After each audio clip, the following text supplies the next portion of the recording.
Olá, senhores, tudo bem?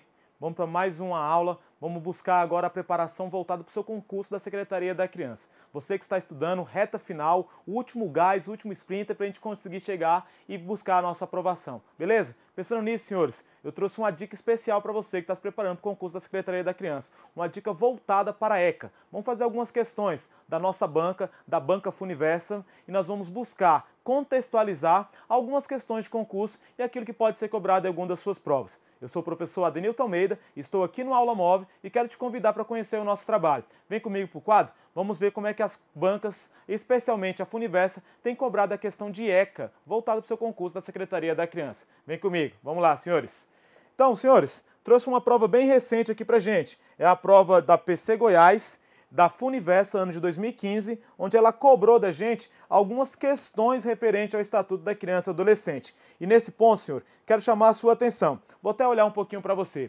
Senhores, a banca Funiversa, ela mudou o seu perfil de abordagem, ou seja, ela não cobra mais a literalidade da lei. Vamos ver no decorrer dessa questão que ela buscou entendimento jurisprudencial, buscou entendimento do STJ e muitas vezes ela busca entendimento de outros tribunais. Sendo assim, você que está dando esse último gás para a Secretaria da Criança, eu te recomendo ler súmulas voltadas para o Estatuto da Criança e Adolescente. Você vai ver que uma prova que não era para bacharel em Direito e ela cobrou justamente o quê? Entendimento das bancas. Quem fez a última prova de AGP em DF percebeu isso. Lá ele cobrou doutrina, ele cobrou jurisprudência. Sendo assim, não vá para a sua prova sem fazer uma leitura das súmulas mais importantes no tocante ao quê? Ao Estatuto da Criança e Adolescente. Volta para o quadro? Vamos trabalhar essa questão.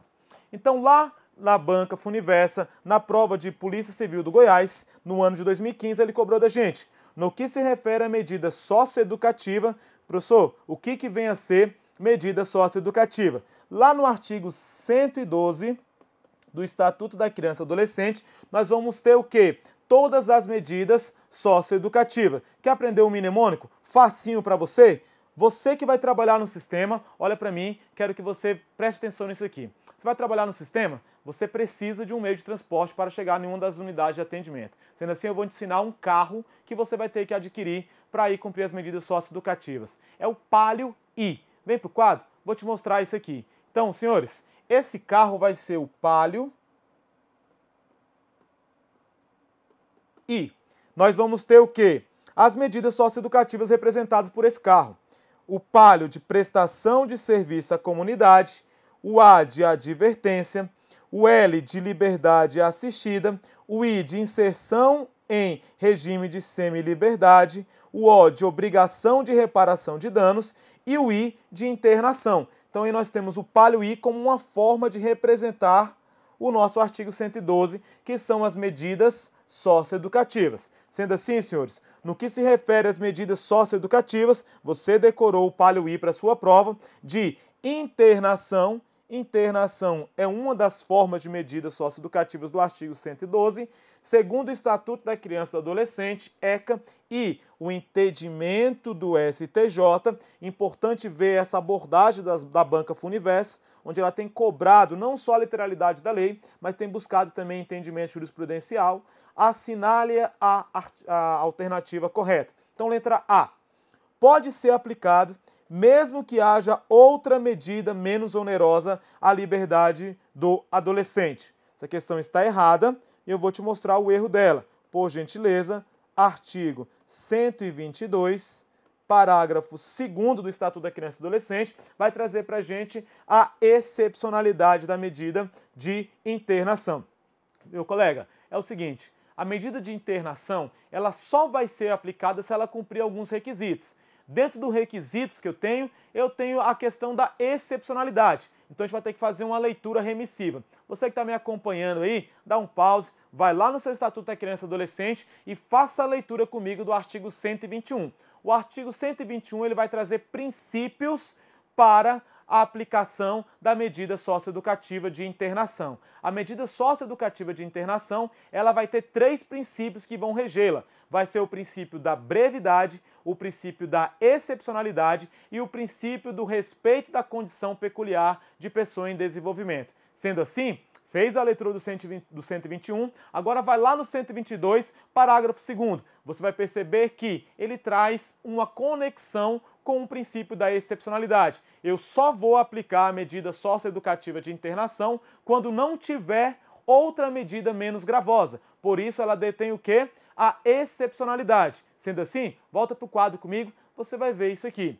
Eu tenho que, conforme o princípio da excepcionalidade, artigo 122, parágrafo 2º, havendo outra medida menos gravosa, eu não aplico a medida socioeducativa de internação.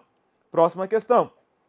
Deve ser aplicada em caso de ato infracional análogo ao crime de tráfico de drogas. Aqui eu quero que o nosso amigo faça a leitura do artigo 122, combinado com a súmula 492 do STJ. E vamos lá. Senhores, o artigo 122 vai trazer requisitos para a aplicação da medida socioeducativa de internação. Dentro desses requisitos, nós temos o primeiro, ato infracional praticado com violência ou grave ameaça à pessoa. 2. Reiteração de ato infracional de natureza grave. E, por último, a terceira hipótese, nós temos o quê? O descumprimento reiterado e injustificado de medida anteriormente imposta. Sendo assim, vamos lá no primeiro inciso. Ele fala que só haverá a incidência da internação quando houver um ato praticado com violência ou grave ameaça à pessoa. Pensando nisso e sedimentando esse entendimento, o STJ ele colocou a súmula 492. Essa súmula 492 do STJ, ela coloca que o ato infracional equiparado, análogo ao crime de tráfico de drogas, por si só, não é suficiente para gerar internação. Então fique atento a isso. Ainda que o tráfico de drogas ele seja equiparado a crime hediondo, o ato infracional praticado que é equivalente ao tráfico de drogas, ele, por si só, porque não há violência nem grave ameaça, não haverá imposição da medida socioeducativa de internação. Fique atento a esse ponto, vamos voltar para o quadro e vamos resolver as outras assertivas. Vem comigo, senhores. Então eu tenho lá, a questão está errada, porque o tráfico de drogas, por si só, ele não gera a internação. C. A internação não possui função protetiva e pedagógica, contrariamente às demais medidas socioeducativas. Aqui, você vai lá no artigo 123, parágrafo único do nosso Estatuto da Criança e Adolescente, e você vai perceber o seguinte: a medida de internação, ainda que seja a provisória, qual que é a provisória? É aquela antes da sentença. Qual que é o prazo da medida provisória? 45 dias, vedada a prorrogação. São 45 dias improrrogáveis. Então eu tenho a internação tanto antes da sentença, que vai ser a provisória, quanto a internação após a sentença, ela terá o quê? Atividades pedagógicas obrigatórias. Obrigatoriamente, durante o período do cumprimento da medida socioeducativa de internação, conforme o artigo 123, parágrafo único, eu terei o quê, senhores? Eu terei atividades pedagógicas. A medida socioeducativa, qualquer uma das 6, qualquer uma daquela que integra o PALIO-I, que eu ensinei para você na aula de hoje, nós temos o quê? Nós temos o caráter pedagógico, o caráter de ressocialização dessa medida socioeducativa. Volta para o quadro. Vem comigo, vamos aqui novamente. Então a questão está errada, porque eu tenho sim a natureza protetiva e pedagógica na medida de internação. Próximo. O prazo máximo para a internação é de 4 anos. Errado, senhores. Qual que é o prazo máximo para a internação? 3 anos. Colegas, é o seguinte, a internação e a semiliberdade, elas não comportam prazo determinado. Contudo, o prazo máximo para que um adolescente venha a cumprir uma medida socioeducativa de internação será o prazo de 3 anos, tendo que ter a reavaliação em no máximo 6 meses. Sendo assim, leve para a sua prova. Medida socioeducativa de internação, medida socioeducativa de semiliberdade não comportam prazo determinado. Contudo, detém um prazo máximo de 3 anos. Vamos para o quadro, vamos responder a última assertiva. Vem comigo. Então eu tenho aqui errado porque o prazo é de, no máximo, 3 anos. Próximo, letra E. Professor, essa eu respondo sozinho, pode deixar comigo. Tá correta. Beleza. a liberação do interno será compulsória, então eu tenho a figura da liberação compulsória aos 21 anos. É o que o artigo 121, parágrafo 5º do nosso estatuto, vai trazer para a gente, que a liberação do adolescente, ou melhor, aqui já não é mais a figura do adolescente, porque ele passou de 18 anos, ele vai ocorrer com 21 anos. Senhores, quero que você faça o seguinte, você que está com seu ECA aí na mão, vai lá no parágrafo único do artigo 2º, você vai ver que ele traz quem é criança, lá no caput do artigo 2º, de 0 a 12, de 12 a 18, traz a figura do adolescente. Contudo, há uma composição, há uma forma do Estatuto da Criança e do Adolescente ser aplicado a quem? A figura do jovem adulto. Quem é o jovem adulto? É aquele que tem a idade entre 18 a 21 anos.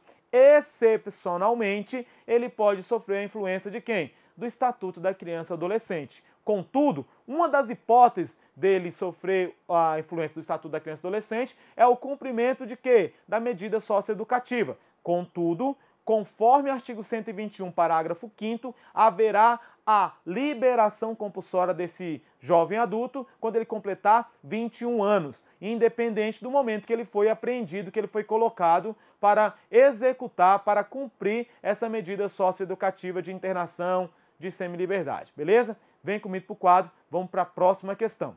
Então, essa primeira questão, a resposta dela era a letra E. Agora, seguindo aqui, vamos para mais uma questão da Funiversa.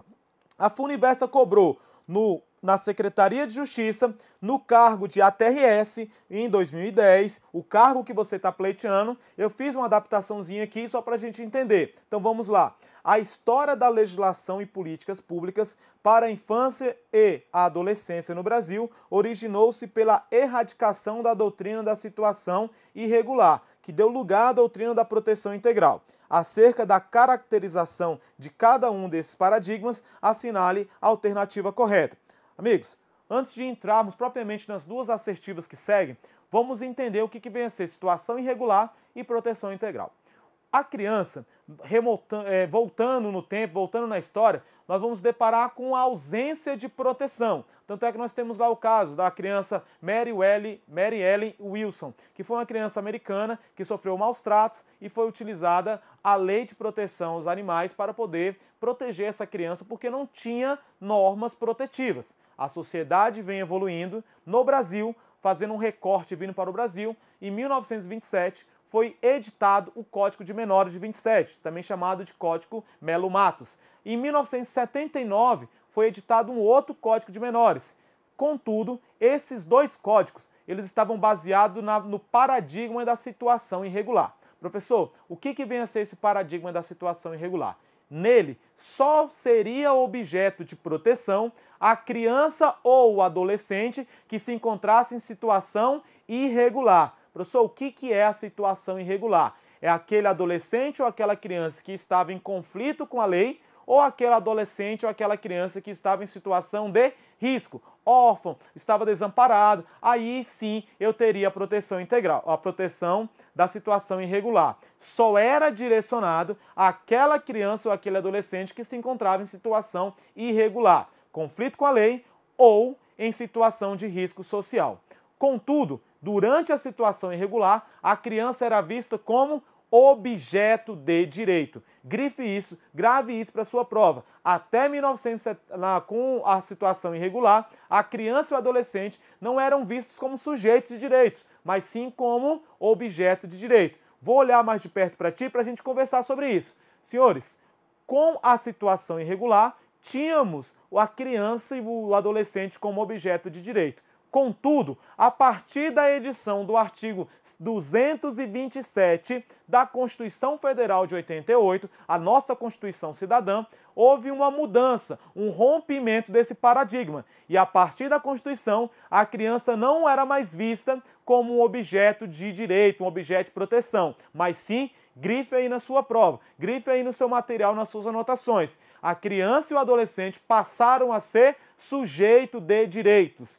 E com o ECA, em 1990, eles começaram a gozar de proteção especial, de prioridade absoluta no seu atendimento. Entenderam isso aqui? Então, o paradigma da situação irregular via a criança como objeto e só era aplicada a proteção para aquela criança ou aquele adolescente que estava em situação de risco social ou em situação de conflito com a lei. Agora, com a introdução da proteção integral, todas as crianças, independentes de serem ou não em conflito com a lei ou em situação de risco, detêm a proteção jurídica do Estado. Tudo bem? Vem para o quadro, vamos ver como é que a questão cobrou isso lá em 2010. Vem comigo, senhores. Então, em 2010, prova para a Secretaria da Justiça, que hoje é a Secretaria da Criança que você está pleiteando, trouxe a seguinte assertiva. 1. Pela doutrina da situação irregular, você já sabe o que é, então eu só vou aquele que está em risco social ou aquele que está em conflito com a lei.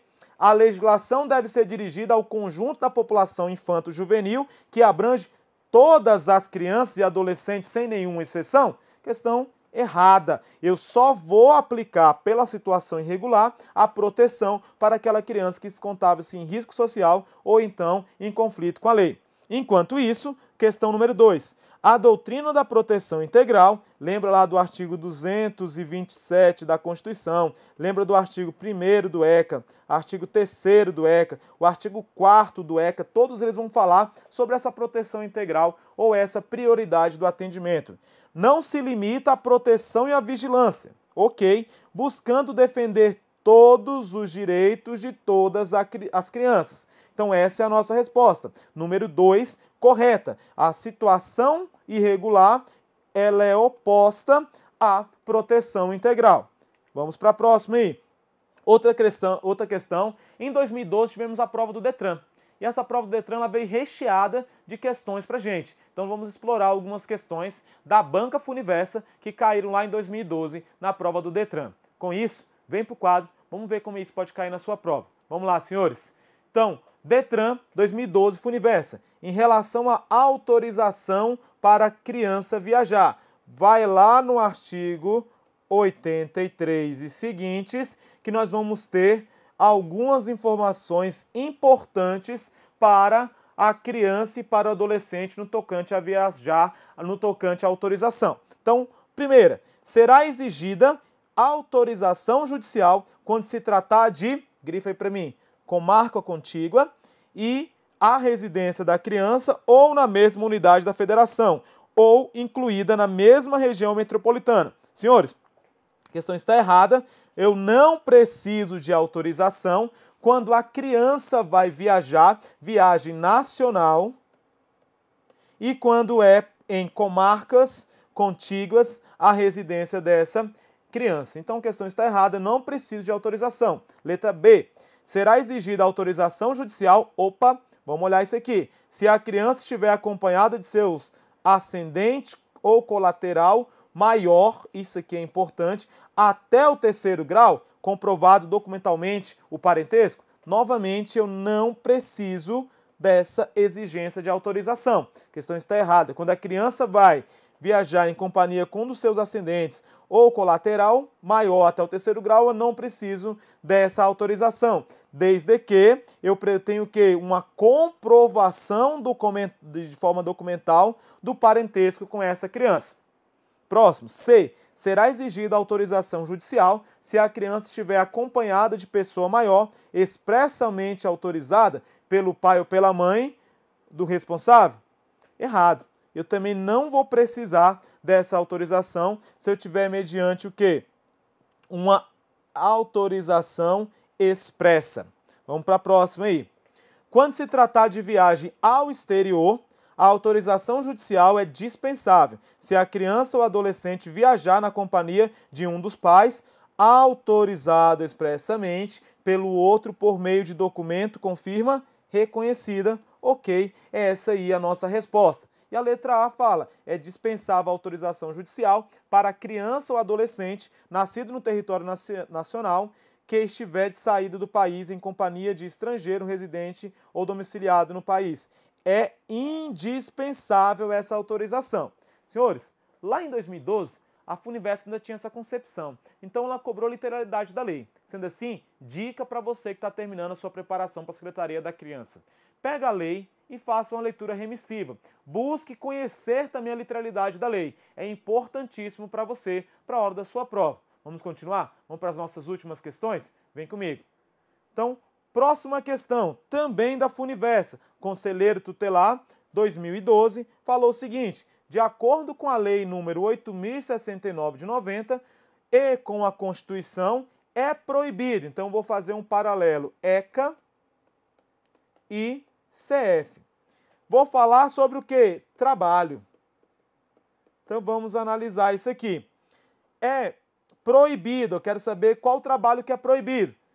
O trabalho perigoso a menores de 24 anos? Errado. O trabalho perigoso para menores de 18 anos. Nós temos o seguinte: até 14 eu não posso trabalhar. Não trabalho. Agora, dos 14 aos 16, só na condição de aprendiz. E de 16 a 18, eu tenho que eu posso trabalhar, mas o trabalho não pode ser perigoso, o trabalho não pode ser insalubre e o trabalho não pode ser noturno. É até 18. Depois de 18, há a possibilidade de exercer qualquer ofício ou trabalho. Então a questão aqui está errada, porque o trabalho perigoso ele é vedado aos menores de 18 anos e não aos menores de 24. B. Trabalho noturno. Professor, qual que é o trabalho noturno? É aquele que vai de 22 às 5 horas do outro dia. Trabalho insalubre a menores de 21 e maiores de 16? Errado. Eu não vou ter trabalho noturno insalubre ou perigoso para menores de 18 e maiores de 16. C. Trabalho insalubre a menores de 21? Errado também. Qualquer trabalho a menor de 16, salvo na condição de aprendiz, a partir dos 14 anos. É a nossa resposta, letra D. Por último, trabalho noturno a menores de 18 e menores de 21, ou melhor, maiores de 18 e menores de 21 anos. Errado também, é aquela informação que eu falei aqui em cima para vocês. Tranquilo? Literalidade da lei. E vamos aí para a última questão. Vou apresentar para vocês a última questão desse nosso encontro rapidinho. Foi só para falar, só para mostrar para você como a Funiversa já cobrou Estatuto da Criança e Adolescente. Vamos para mais uma questão do Conselho Tutelar, também feita pela Banca Funiversa no ano de 2012. Vamos falar sobre educação. Você que está querendo fazer parte da equipe técnica lá da Secria, fazer plano individual de atendimento, trabalhar lá na Secria, você precisa ter esse conhecimento prévio aqui sobre Estatuto da Criança e Adolescente. Sendo assim, vem comigo, vem para o quadro, vamos ver como é que isso foi cobrado no tocante à educação. Vem comigo. Então eu tenho lá: com base no Estatuto da Criança e do Adolescente, é dever do Estado assegurar ensino médio obrigatório e gratuito? Não, senhores. O que é obrigatório e gratuito é o ensino fundamental. No ensino médio, a lei fala em uma progressiva extensão da obrigatoriedade, mas aquele que é obrigatório é o ensino fundamental, inclusive para aqueles que não tiverem acesso na idade própria. B. Atendimento em creche e pré-escola às crianças de 2 a 4 anos de idade. Senhor, quero que você preste muita atenção nesse ponto, creche e pré-escola. Pelo seguinte ponto: ela pode ser cobrada em 3 legislações diferentes na hora da sua prova. Se ela for cobrada atendimento em creche e pré-escola, conforme o Estatuto da Criança e Adolescente, artigo 54, inciso 4º, vai falar que é direito da criança ter atendimento em creche e pré-escolas na idade de, anota aí no seu material, ECA, artigo 54, vai falar que creche e pré-escola, a criança de 0 a 6 anos. Então vamos lá, no ECA, atendimento em creche e pré-escola, criança de 0 a 6 anos. Agora vamos passear no primo do ECA, lá no SINASE. Lá no SINASE, ele fala que o filho da adolescente que esteja cumprindo medida socioeducativa, ele vai ter atendimento em creche pré-escola, conforme o artigo 49 do SINASE, da Lei 12.594 de 2012, vai trazer que o atendimento do filho da menor socioeducando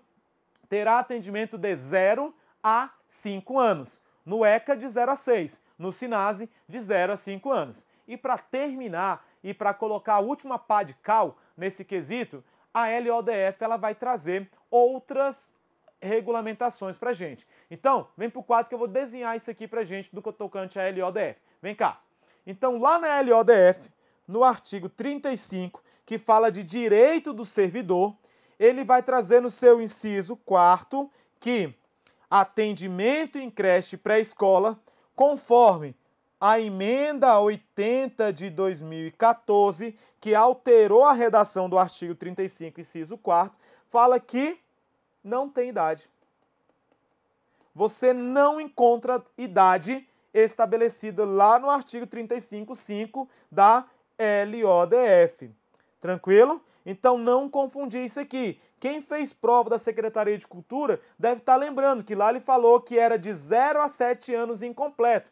A questão saiu correta porque naquele momento ainda não tinha a emenda 80 de 2014. Hoje, na sua prova, você vai colocar que o filho do servidor não detém idade pré-estabelecida. Agora, se você for fazer prova para cargos da educação, lembre-se que eu vou ter, conforme a LDB, conforme também o artigo 223 da LODF, aí ele vai falar aqui o atendimento em creche pré-escola, de uma forma geral, para aquele que não é filho de servidor público do Distrito Federal, ou que não esteja cumprindo ECA ou então SINASE, vai ser de 0 a 3 anos em creche e 4 e 5 anos em pré-escola. Lembra disso aí? Então a questão está errada, porque ele fala que o atendimento será de 2 a 4 anos. C. Oferta de ensino durante o dia, sendo proibido o estudo noturno? Errado também. D. Acesso aos níveis mais elevados do ensino, da pesquisa e da criação artística. Ok, é isso aqui que nós temos.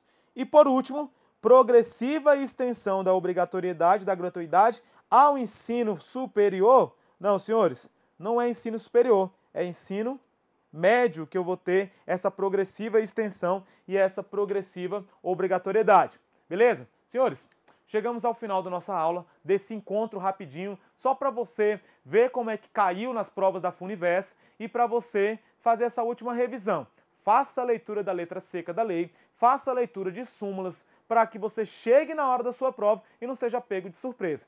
No mais, te desejo uma ótima prova, te desejo uma ótima realização daquele certame e que você possa realizar o seu sonho de ser servidor público, beleza? No mais, te convido para conhecer os nossos cursos aqui do Aula Móvel. Eu tenho um curso de ECA completo e tenho um curso de SINASE aqui no Aula Móvel. Te convido a conhecer e a compartilhar dessa nossa ideia, desse nosso momento de aprovação, beleza? Força e fé e lembre-se, a sua aprovação começa aqui. Um abraço e uma boa prova. Até mais, senhores!